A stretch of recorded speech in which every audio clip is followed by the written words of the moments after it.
আসসালামু আলাইকুম, স্বাগত জানাচ্ছি আরটিভির দুপুরের সংবাদে। আপনাদের সাথে আছি আমি পারভিন মিতু। সিলেটে জলাবদ্ধতা নিরসন ও সুরমা নদী তীরে বন্যা প্রতিরোধে অবকাঠামো নির্মাণ প্রকল্পের ভিত্তি স্থাপন করেন প্রধানমন্ত্রী তারেক রহমান। এ সময় সমৃদ্ধ বাংলাদেশ করতে নদী রক্ষায় সবাইকে আরও বেশি সচেতন হওয়ার আহ্বান জানান তিনি। সিলেট সিটি কর্পোরেশনের সুধী সমাবেশে আহ্বান জানান সরকার প্রধান। বলেন, সারা দেশে রাস্তার উন্নয়ন করা হবে, তবে ফসলি জমি নষ্ট করে নয়। এ সময় 1 লক্ষ স্বাস্থ্যকর্মী নিয়োগ দেওয়ার কথা জানান প্রধানমন্ত্রী। সিলেট থেকে আরও জানাচ্ছেন বিল্লাল হোসেন। পণ্যভূমি একই সঙ্গে পাহাড় টিলা প্রকৃতির সৌন্দর্য শোভিত চায়েরদের সিলেটের সকাল 10টার দিকে পৌঁছান প্রধানমন্ত্রী তারেক রহমান।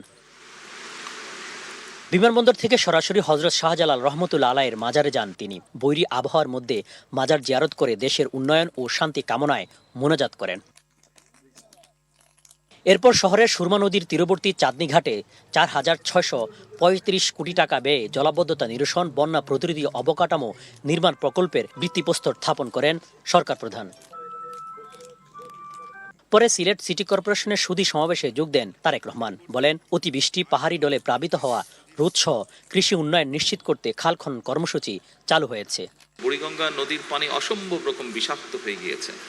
এইভাবে যদি সবগুলো নদী বিষাক্ত হতে থাকে তাহলে একটা অসম্ভব ভয়াবহ পরিস্থিতিকে আমরা সকালে ধাবিত হচ্ছি। কাজেই এই বিষয়ে আমাদের মানুষকে সচেতন করতে হবে। প্লাস্টিক, পলিথিন, কাগজ, যে কোনোই বর্জ্যদ্রব্য হোক না কেন, এই জিনিসগুলো যত্রতত্র যাতে আমরা না ফেলি। সিটি কর্পোরেশনের ভেতরে যে সকল স্কুল আছে, সেই স্কুলগুলোতে যদি আপনারা কোনো উদ্যোগ নিয়ে বাচ্চাদেরকে এই বিষয়গুলোতে সচেতন করতে পারেন, তাহলে আমরা ধীরে ধীরে এই কাজটি শুরু করতে পারবো। ঢাকা সিলেটের মহাসড়কের সমস্যা দ্রুত নিরসনের প্রতিশ্রুতি দেন তারেক রহমান। বলেন, সড়ক পথের পাশাপাশি রেল যোগাযোগ আরও উন্নতি করা হবে। আরেকটি গুরুত্বপূর্ণ বিষয়, বাংলাদেশ হচ্ছে একটি কৃষি প্রধান দেশ। সেজন্য রাস্তা যদি নির্মাণ করি আমরা, একই সাথে কিন্তু আমাদের ফসলি জমিও নষ্ট হচ্ছে।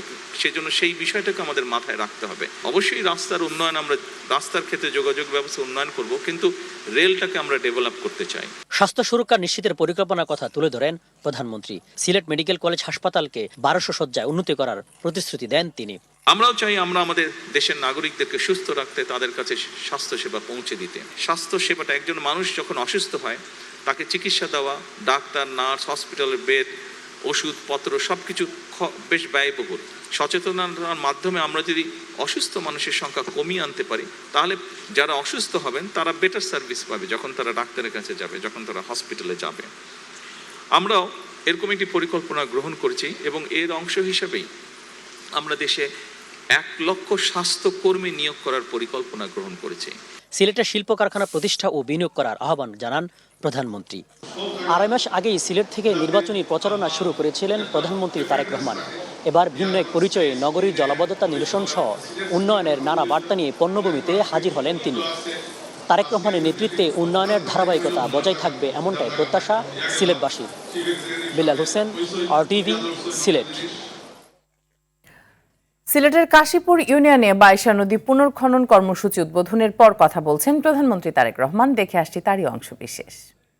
কিন্তু এইটা এখানে এই এলাকায় আপনাদের এই ইউনিয়নে কর্মসূচিটা হচ্ছে এই যে বাসিয়াতে যে নদীটা আছে, এখানে যে খালটা, এটা সেই 77 সালে শহীদ রাষ্ট্রপতি জিয়া রহমান এটা খনন করেছিলেন। তারপরে আবার এই খালটা চলতে চলতে খালটা এখন বন্ধ হয়ে গেছে। বন্ধ হয়ে গেছে না? এই খালটা আমরা কাটতে চাই। কেন কাটতে চাই? এই খালটা যদি আমরা কাটি, এই খালটা কাটলে প্রায় 80,000 কৃষক প্রথমত সরাসরি উপকার হবে, আর এই 80,000-এর বাইরে আরো 1.5 লক্ষ কৃষক পরোক্ষভাবে উপকৃত হবে। প্রায় এই খালটা কাটলে আপনারা যারা এই যাদের জমি জমা আছে এই খালের দুই পাশে, এই ফসল যে উৎপাদন হয় প্রায় 7,000 মেট্রিক টন ফসল বেশি উৎপাদন হবে। প্রিয় ভাই বোনেরা, শুধু এই খাল না, সারা বাংলাদেশে এরকম অনেক বাসিয়া খাল আমরা খনন করব। কারণ আমরা যদি এই খালগুলো খনন করতে পারি, কৃষক ভাইদের জন্য সুবিধা হবে। আপনারা দেখেছেন এই সরকার হচ্ছে কৃষক বান্ধব সরকার। আমরা মনে আছে এই যে নির্বাচনের সময় যখন এসেছিলাম, তখন আমি বক্তব্যে বলেছিলাম যে বিএনপি সরকার গঠন করতে পারলে আমরা কৃষক ভাইদেরকে কৃষি কার্ড প্রদান করব। আপনারা নিশ্চয়ই সংবাদপত্রে দেখেন যে আমরা কিন্তু এর কাজ শুরু করেছি।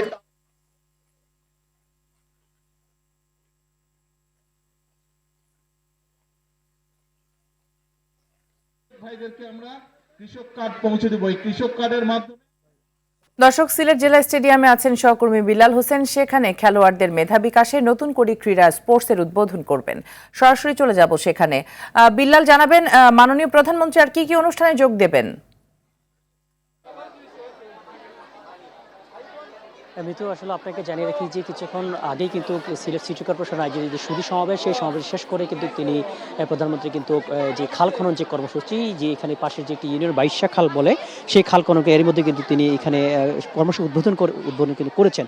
তারপর কিন্তু তিনি আসলে সিলেট যে জেলা স্টেডিয়াম রয়েছে, সেই জেলা স্টেডিয়াম মাঠে যে নতুন কুড়ি যে স্পোর্টস, সেই স্পোর্টসে কিন্তু তিনি উদ্বোধন করবেন। কিছুক্ষণ সুধী সমাবেশে তিনি কিন্তু বলেছিলেন যে দেশের ক্রীড়াঙ্গনকে আরও এগিয়ে নিতে যেতে কিন্তু শিশু কিশোরদেরকে আসলে খেলামুখী করতে তার এই যে উদ্যোগ, সেই উদ্যোগের অংশ হিসেবে কিন্তু সেটি করছেন। এরই মধ্যে এই যে নতুন করে স্পোর্টসে কিন্তু প্রধানমন্ত্রী জানিয়েছেন যে 1,30,000 শিশু কিশোর কিন্তু এরই মধ্যে কিন্তু রেজিস্ট্রেশন করেছেন। সেখান থেকে তিনি বলেছেন যে সেখান থেকে আসলে পরবর্তী যে প্রজন্মের যে খেলোয়াড়, সেখান থেকে আসলে বের হয়ে আসবে মেধা যাচাইয়ের মাধ্যমে। প্রায় 6 থেকে 7টি বিভাগে ভাগ করে কিন্তু সেই বিভিন্ন ধরনের খেলা হবে, সেখান থেকে কিন্তু তাদেরকে বাছাই করা হবে।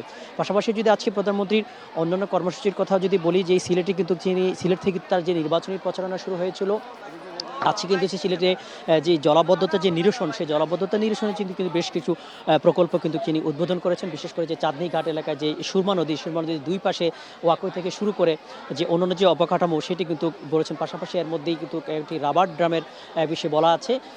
মোট কথা হচ্ছে তিনি প্রধানমন্ত্রী যেটি বলেছেন যে কোনো সময় যেহেতু সিলেটের মেঘালয়ের যে অতি বৃষ্টি হওয়ার ফলে কিন্তু সিলেট বিভাগ সবচেয়ে বেশি বন্যায় ক্ষতিগ্রস্ত হয়, আর সেই জন্যই কিন্তু কৃষকের কথা ভেবে কিন্তু তারা খাল খনন কর্মসূচি তিনি কিন্তু গুরুত্ব দিচ্ছেন। পাশাপাশি যেটি বলেছেন যে সুরমা নদীতে কিন্তু এটি গবেষণায় দেখা গিয়েছে যে প্লাস্টিক জাতীয় বিভিন্ন বর্জ্য পরে সুরমা নদী প্রায় 2 মিটার পর্যন্ত পলি পড়েছে। সেই করতে তিনি আসলে শুধু সুরমা নদী নয়, বুড়িগঙ্গা সহ দেশের যতগুলো নদী রয়েছে প্রত্যেকটি নদীতে যে মানুষ সচেতনতা বাড়ানোর জন্য যে নদীতে যাতে কোনো প্রকার প্লাস্টিক অথবা কোনো প্রকার পলিথিন না ফেলে, সেই সচেতনতা বাড়ানোর জন্য কিন্তু প্রধানমন্ত্রী কিন্তু গুরুত্ব আরোপ করেছেন। পাশাপাশি তিনি বলেছেন যে ঢাকা সিলেট মহাসড়কের যে সড়ক উন্নয়ন, শুধু সেটি নয়, দেশের প্রতিটি জেলায় যে সড়কের যে উন্নয়ন, সেই উন্নয়নের করতে গিয়ে যাতে কোনো প্রকার কৃষি জমি ক্ষতিগ্রস্ত না হয়, সেই বিষয়টি কিন্তু তিনি গুরুত্ব আরোপ করেছেন। তো বলা যায় যে প্রধানমন্ত্রীর কর্মসূচি এখন পর্যন্ত স্পোর্টসের পরে তার একটি কর্মসূচি রয়েছে, দলীয় নেতাকর্মীদের সাথে কিন্তু শিল্পকলায় একটি কর্মসূচি রয়েছে। পরবর্তী খবরে আমরা সেটি জানিয়ে দেবো। তো এই ছিল সিলেট জেলা স্টেডিয়াম থেকে আমার কাছে সর্বশেষ। মিতু। বিলাল, অসংখ্য ধন্যবাদ আপনাকে আমাদের সাথে যুক্ত হবার জন্য। সংস্কার নিয়ে সোশ্যাল মিডিয়ার মাধ্যমে জনগণের মধ্যে ভুল তথ্য ছড়ানো হচ্ছে বলে অভিযোগ করেছেন স্থানীয় সরকার মন্ত্রী ও বিএনপি মহাসচিব মির্জা ফখরুল ইসলাম আলমগীর।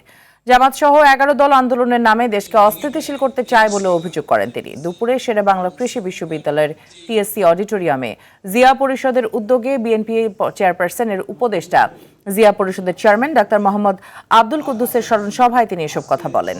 জাতি আর বিভক্ত হতে চায় না উল্লেখ করে প্রধানমন্ত্রীর প্রস্তাবে সাড়া দিয়ে আলোচনার বিষয়ে বিরোধী দল দ্রুত সিদ্ধান্ত জানাবে বলেও আশা মির্জা ফখরুলের। বিগত সরকার অর্থনীতি সহ সব সেক্টরকে ধ্বংস করেছে বলে অভিযোগ করেন স্থানীয় সরকার মন্ত্রী। আমরা বিভাজন এফোর্ড করতে পারি না, আমরা এখন এই অযথা বিতর্ক এফোর্ড করতে পারি না।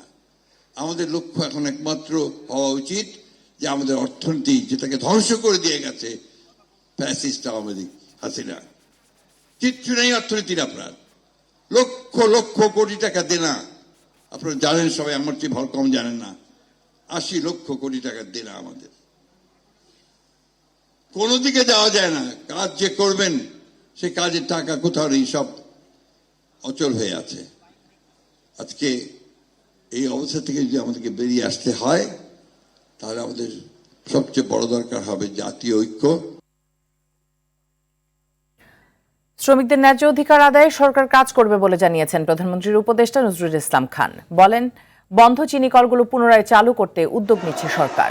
সকালে শ্রমিক দলের 47তম প্রতিষ্ঠা বার্ষিকী উপলক্ষে সাবেক রাষ্ট্রপতি শহীদ প্রেসিডেন্ট জিয়াউর রহমান ও সাবেক প্রধানমন্ত্রী বেগম খালেদা জিয়ার সমাধিতে শ্রদ্ধা নিবেদন শেষে এসব কথা বলেন তিনি। এ সময় সংগঠনটির নেতাকর্মীরা উপস্থিত ছিলেন।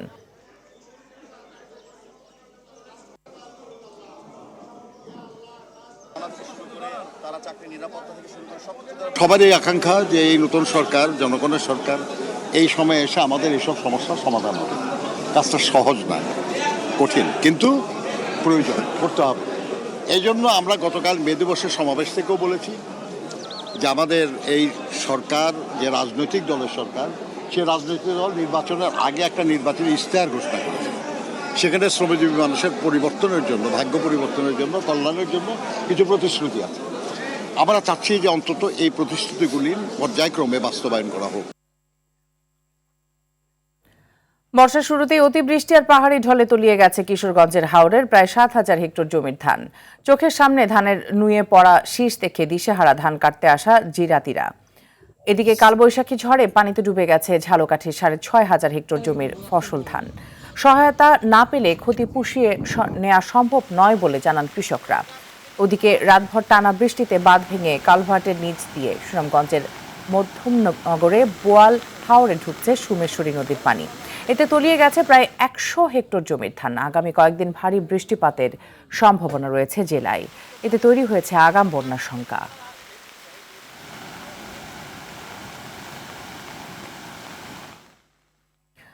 কিশোরগঞ্জ থেকে সরাসরি যুক্ত হচ্ছেন সহকর্মী শফিকুল ইসলাম। জেনে নিব সবশেষ অবস্থা। নাইম, কিশোরগঞ্জের এখন বৃষ্টি কেমন হচ্ছে আর জলাবদ্ধতা সহ কি কি ভোগান্তি পোহাতে হচ্ছে? আর ধন্যবাদ আপনাকে। আপনি দেখছেন যে কিশোরগঞ্জ কিন্তু সকাল থেকে মুষলধারে কিন্তু বৃষ্টি হচ্ছে। বৃষ্টির মধ্য দিয়ে কিন্তু যে স্থানীয় যে কৃষকরা রয়েছে সেই কৃষকরা কিন্তু তাদের যে স্বপ্নের ফসল ধান কিন্তু তারা কর্তন করছেন। আমি যদি আপনাকে দেখাই, ঠিক আমার পিছনেই কিন্তু কৃষকরা তাদের ধান কিন্তু অতিবৃষ্টির মধ্যে কিন্তু তারা ধান কর্তন করছেন। ইতিমধ্যে কিন্তু অতিবৃষ্টি ও পাহাড়ি ঢলের কারণে প্রায় 7,000 হেক্টর বুড়ো ধান পানিতে তলিয়ে গেছে। এর মধ্যে সবচেয়ে বেশি ক্ষতি হয়েছে কিশোরগঞ্জের হাওরের যে ইসলামিক এবং অষ্টগ্রাম উপজেলায়, যেখানে কৃষকদের স্বপ্নের সোনালী ফসল মুহূর্তেই ডুবে গেছে পানির নিচে। এছাড়াও কিন্তু সবচেয়ে বেশি বিপদে পড়েছে কৃষি শ্রমিক, অর্থাৎ হাওরে যে জিরাতিরা আছে সেই জিরাতিরা। তারা কিন্তু ব্যাংক এবং মহাজনের কাছ থেকে ঋণ নিয়ে তারা এসেছিল হাওড়ে ফসল ফলানোর জন্য, কিন্তু ফসল কাটার আগে হারিয়েছেন সবকিছু। আবার কেউ কিন্তু ধান কেটে আনলেও রোদ না থাকায় তা শুকাতে পারছেন না। কেউ ধান বস্তাবন্দি করে পানির মধ্যে রেখেছেন, আবার কেউ রাস্তার উপরে বস্তা তুলে রেখেছেন। এমন অবস্থায় ব্যাংক ও মহাজনের ঋণ পরিশোধ করা তো দূরের কথা, পরিবার নিয়ে টিকে থাকাই তাদের জন্য এখন বড় চ্যালেঞ্জ হয়ে দাঁড়িয়েছে। এ বিষয়ে আমি কথা বলেছিলাম পানি উন্নয়ন বোর্ডের সাথে। তো পানি উন্নয়ন বোর্ডের তথ্য অনুযায়ী জেলার ইটনা, লিটামন এবং অষ্টগ্রামের গুরুত্বপূর্ণ পয়েন্টগুলোতে কয়েক সেন্টিমিটার পানি বৃদ্ধি পেয়েছে। যদিও এখনো পানি কিন্তু বিপদ সীমার নিচে রয়েছে, তবে এভাবে যদি। অসংখ্য ধন্যবাদ আপনাকে আমাদের সাথে যুক্ত হবার জন্য। দেশে নতুন করে কোনো শীর্ষ সন্ত্রাসী তৈরি হচ্ছে না বলে জানালেন ভারপ্রাপ্ত পুলিশ কমিশনার মোহাম্মদ সরওয়ার। তিনি বলেন, আগে যারা ছিল তাদের নাম ভাঙিয়ে সন্ত্রাসী কার্যক্রম চালাচ্ছে কিছু দুষ্কৃতিকারী। এদিকে র্যাবের লিগ্যাল অ্যান্ড মিডিয়া উইংয়ের পরিচালক উইং কমান্ডার MZ ইত্তেখাব জানান, টিটন হত্যার ঘটনায় ছায়া তদন্ত করছে র্যাব। আরও জানাচ্ছেন বিপুল দেবরায়। কাউরান বাজার রাজধানীর বুকে চাঁদাবাজি ও অপরাধের এক স্বর্গরাজ্য, যেখানে দিন থেকে রাত অবধি ব্যবসার আড়ালে চলে নানা অপরাধ। সে অপরাধ দমনে ঢাকা মেট্রোপলিটন পুলিশের পক্ষ থেকে স্থাপন করা হয়েছে এক পুলিশ ক্যাম্প। সেটি উদ্বোধন করে ভারপ্রাপ্ত পুলিশ কমিশনার জানান, নতুন করে কোনো শীর্ষ সন্ত্রাসী তৈরি হচ্ছে না দেশে। আমাদের তালিকা হালনাগাদ সবসময় হচ্ছে এবং শীর্ষ সন্ত্রাসী তেমন নেই। যারা আছে তারা আগের শীর্ষ সন্ত্রাসী সহযোগী বা ওই রকম শাস্তি যাচ্ছে। আমাদের মনিটরিং, অবজারভেশন এবং ব্যবস্থা সবই নেওয়া হইতেছে এবং হালনাগাদ করা হচ্ছে। অতএব এটা নিয়ে অরিড হওয়ার কিছু নেই। আমরা যেভাবে হোক যারা আছে তাদের নাম ভাঙিয়ে তুলতেছে অথবা তারা মাথাচাড়া দিয়ে ওঠার চেষ্টা করতেছে, তার আগেই আমরা তাদেরকে দমন করব। পুলিশ কাজ করছে বলে অপরাধ কম সংগঠিত হচ্ছে বলেও দাবি করেন পুলিশের এই কমিশনার। গোয়েন্দা সংস্থাও কাজ করতেছে।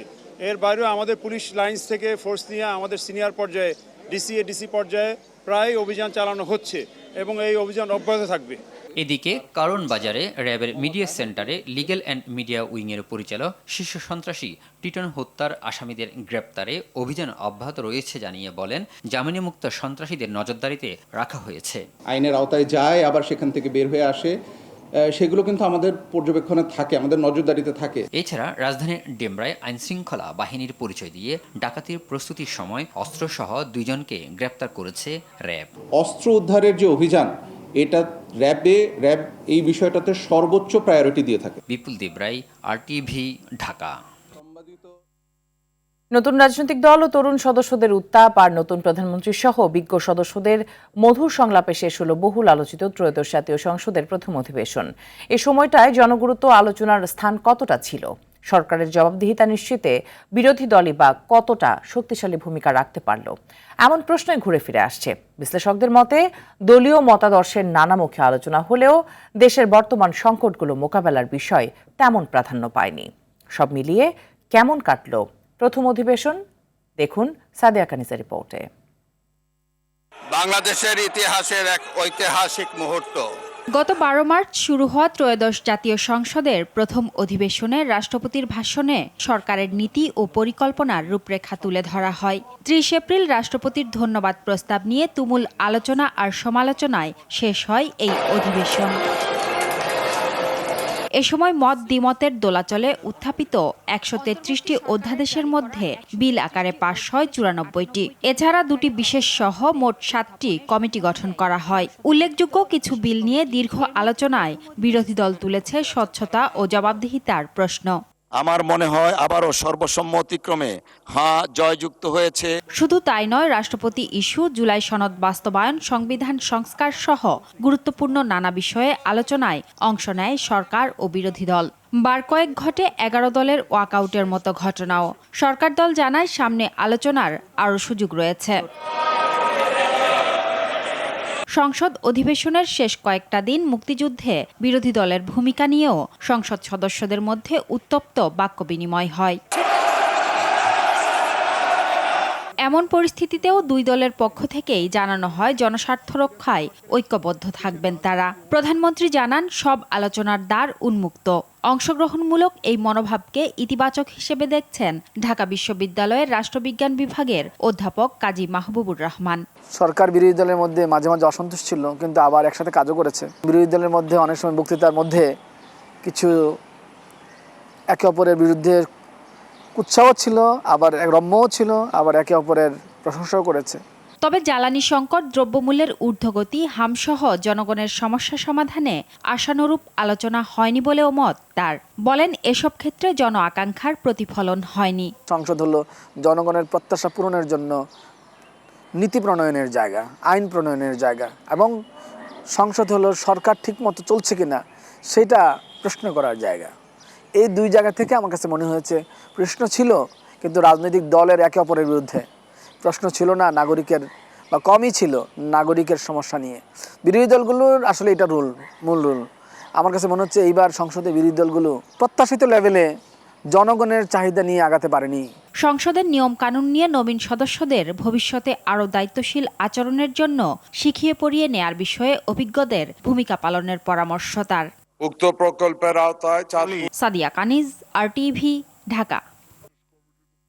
রাজধানীতে 3 মে শুরু হচ্ছে 4 দিনব্যাপী জেলা প্রশাসক সম্মেলন। সরকারের নির্বাচনী ইশতেহারে সবার আগে বাংলাদেশ স্লোগানের অধীনে শিক্ষা, স্বাস্থ্য, কর্মসংস্থান ও সামাজিক নিরাপত্তায় বড় ধরনের সরকারের প্রতিশ্রুতি বাস্তবায়নের বিষয়ে গুরুত্ব পাবে এবারের সম্মেলনে।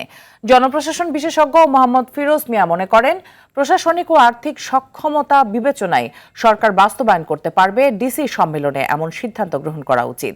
বিস্তারিত বিলাল হোসেনের রিপোর্টে। দেশের সার্বিক প্রশাসনিক কার্যক্রম গতিশীল ও জনবান্ধব করতে রোববার থেকে শুরু হতে যাচ্ছে 4 দিনব্যাপী জেলা প্রশাসক সম্মেলন। বিএনপির নেতৃত্বে সরকার গঠনের পর প্রথম। ফলে নীতি নির্ধারণ, মাঠ পর্যায়ের বাস্তবতা ও নির্বাচন ইশতেহার বাস্তবায়নের দিক নির্দেশনার উপর গুরুত্ব দিচ্ছে জনপ্রশাসন মন্ত্রণালয়। ইনশাআল্লাহ আমরা পদ্মা ব্যারাজের কাজে হাত দিই। সূত্রে জানা যায় ডিসি ও বিভাগীয় কমিশনারদের পাঠানো 1729টি প্রস্তাবের মধ্যে যাচাই বাছাই শেষে 998টি প্রস্তাব নির্ধারণ করেছে মন্ত্রিপরিষদ বিভাগ। যদিও আগের ডিসি সম্মেলনগুলোতে অনেক সিদ্ধান্ত মাঠে পূর্ণ বাস্তবায়ন না হওয়ার অভিযোগ আছে। কার্যালয়ে 3 দিনের ডিসিদের প্রস্তাবনায় উঠে এসেছে প্রভাবশালী ব্যক্তিরা জড়িত থাকায় ও আইনশৃঙ্খলা বাহিনীর দুর্বলতার কারণে মাদক মুক্ত সমাজ নিশ্চিত করা যাচ্ছে না। সীমান্ত দিয়ে অবাধে মাদক প্রবেশ, এছাড়াও ভারতের ফারাক্কাবাদের ভয়াবহতা থেকে দেশের দক্ষিণ পশ্চিমাঞ্চলে রক্ষা করতে দ্রুত পদ্মা ব্যারেজ নির্মাণের উদ্যোগ নেওয়ার প্রস্তাব। সব জেলা প্রশাসকের বাসভবনে বাবুর্চি পদ সৃজনের প্রস্তাব ছাড়াও প্রতিটি উপজেলা নির্বাহী অফিসারের কার্যালয়ে নতুন মালিপদও চাওয়া হয়েছে। জনস্বার্থ সংশ্লিষ্ট বিষয়কে জেলা প্রশাসক সম্মেলনে গুরুত্ব দেওয়া উচিত বলে মনে করেন জনপ্রশাসন বিশেষজ্ঞ মোহাম্মদ ফিরোজ মিয়া। জেলা প্রশাসকরা হয়তো অনেক প্রস্তাবই দিবে, এই প্রস্তাবের মধ্যে যেই প্রস্তাবগুলি জনস্বার্থ সংশ্লিষ্ট এই মুহূর্তে শুধু সেগুলি নেওয়া উচিত, কারণ বর্তমান সরকারের প্রশাসনিক সক্ষমতা এবং আর্থিক সক্ষমতা বিবেচনা করতে হবে, কারণ প্রশাসন এখনও অনেকটা অগোছলও আছে, প্রশাসনে অস্থিরতা আছে। ডিসির দায়িত্ব পালনে রাজনৈতিক প্রভাবমুক্ত রাখার কথাও বলেন সাবেক অতিরিক্ত সচিব। বিভিন্ন পদ সৃষ্টির, বাবুর্চি, মালি, এই সমস্ত পদ সৃষ্টির এইসব প্রস্তাব জেলা প্রশাসক সম্মেলনের জন্য শোভনীয় না। যে রাজনৈতিক প্রভাব, আপনার রাজনৈতিক প্রভাব যদি মুক্ত না হইতে পারে জেলা প্রশাসন, তাহলে কিন্তু আপনার এ থেকে জাতি ভালো কিছু ফল আশা করতে পারে না। এবছর 56টি মন্ত্রণালয়, বিভাগ, কার্যালয় ও সংস্থার বিষয়াদি 34টি কার্য অধিবেশনে আলোচনা হবে। বিল্লাল হোসেন, RTV, ঢাকা। দুপুরের সংবাদ এ পর্যন্ত। জেলা সংবাদ বিকেল 4:45টায় দেখার আমন্ত্রণ রইল। ধন্যবাদ সবাইকে।